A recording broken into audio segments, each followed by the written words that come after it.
Volunteers have 2 extra days of the arrest ahead of the second test against Pakistan after wrapping up a 6-wicket win over the touring side on day 3 of the first test at Centurion. A 119-run partnership between Dean Elgar and Hashim Amla laid the foundation for the win as the Proteas chased down a target of 149.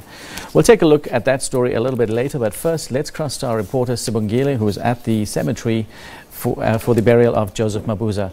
Sibongile, could you describe what's happening? Yes, currently the coffin has just been lowered down. What you are seeing right now is the grave site where the coffin has just been laid down, and people are gathered, family members are gathered there, and the undertakers. I will ask my colleague Lungile just to pan towards the family so that you can see what is happening there, that side.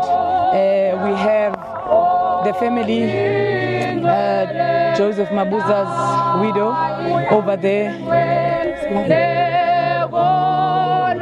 on that corner there, and this side it's his children, sorry. A very difficult time, Mahindra, indeed, at this stage as the coffin has just been lowered. You can just feel the mood at the gravesite is somber. Everyone is shattered, is crying. It is indeed the final stage of this farewell, of this well-loved, respected and dedicated spokesperson of the Mpumalanga Department of Community Safety, Security and Liaison. We are currently at the gravesite. We are at the very same grave site where Ray Piri is laid. This is called the Heroes Ark. The Heroes Ark is a graveyard where heroes and heroines of the province are laid to rest. Not anyone is laid here, but those who have worked diligently and served the people of Mpumalanga. And so it is befitting that Joesph Mabuza is laid here among the heroes. You would understand that he died on duty on a Sunday.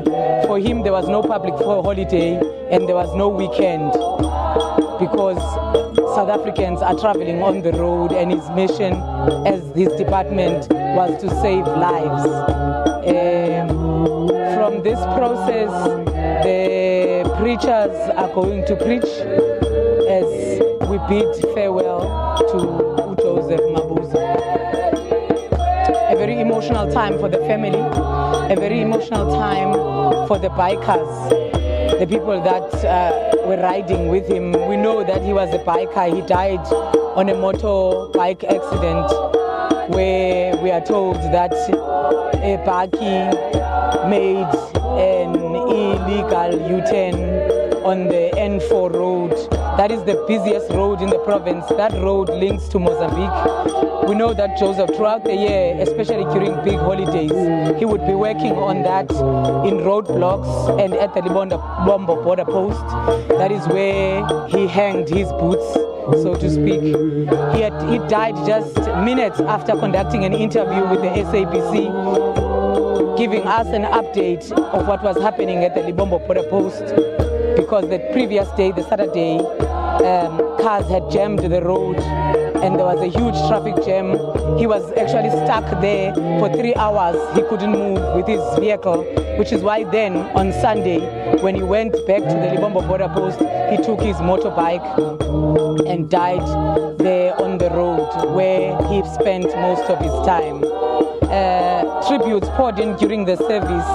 We had the Deputy Minister of Transport, Usindisiwe Chikunga, talking about the work that they are doing as the Department of Transport, urging the youth, especially males, that they should drive with caution. When they buy new cars, they should have other motorists, other road users in mind, and drive with caution and carefully, because if we all practiced caution on the road, we wouldn't have these fatalities on our roads. Right now what you are seeing, they are preparing the grave. The coffin has already been lowered. His brothers are preparing the grave. They've taken the programs of his funeral and they are going to lower them inside there. Excuse us for the shaky pictures. We are trying to get you the best view there at home. We are still at the graveside, and that tree branch that you see there with a white cloth is used during the traditional ceremony to guide and direct his spirit. And now they're talking to that tree branch, telling him that tree branch represents his spirit. As you know that he died on the side of the road. They took that branch and guided his spirit to his home this morning. And now that branch has gone to the graveyard where his body is. That's his elder brother that is busy with the branch and the white cloth to symbolize that his body and his spirit are now one at the same place. They will then talk to that tree branch, telling his spirit that he is here. This is his home now, and this is his final resting place. As you can see there, they are putting it inside, showing him that it is indeed, he has indeed arrived at his final home, his final resting place at this Heroes Acre graveyard.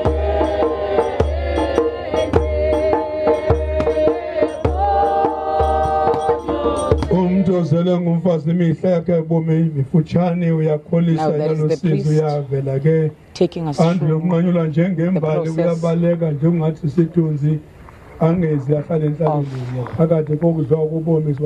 Joseph Mabuza's farewell. I'm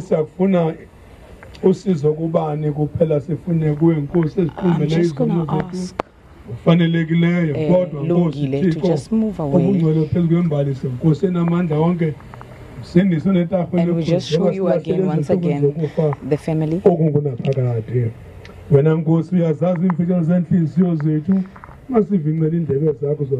That's Joseph's wife, his sister, and other family members. Joseph is survived by his mother, his wife, 4 children, and 1 grandchild. His wife described him as a loving husband, a father, and obviously a dedicated spokesperson.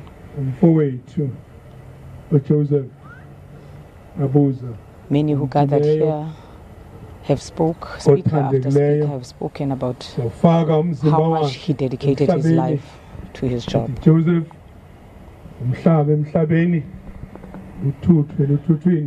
Those are his children and his family. Right at the back.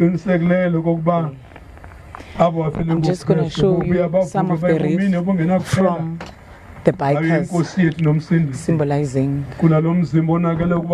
that Joseph was a rider. He was one of them. That wreath with a tire, with the biker's tire, shows you that the person who died here was a rider. Bikers have promised in Joseph's memory that they will honor him by being safe on the road and cautious. They even said they will promise to pay. We were just watching pictures of the final resting place of Spokesperson for Community Safety and Security in Liaison Joseph Mabuza. Our reporter Sibongile Nkani Mpolweni bringing us up to speed at the actual cemetery. Well, we're going to take a short break. We'll be back at the top of the hour with more news.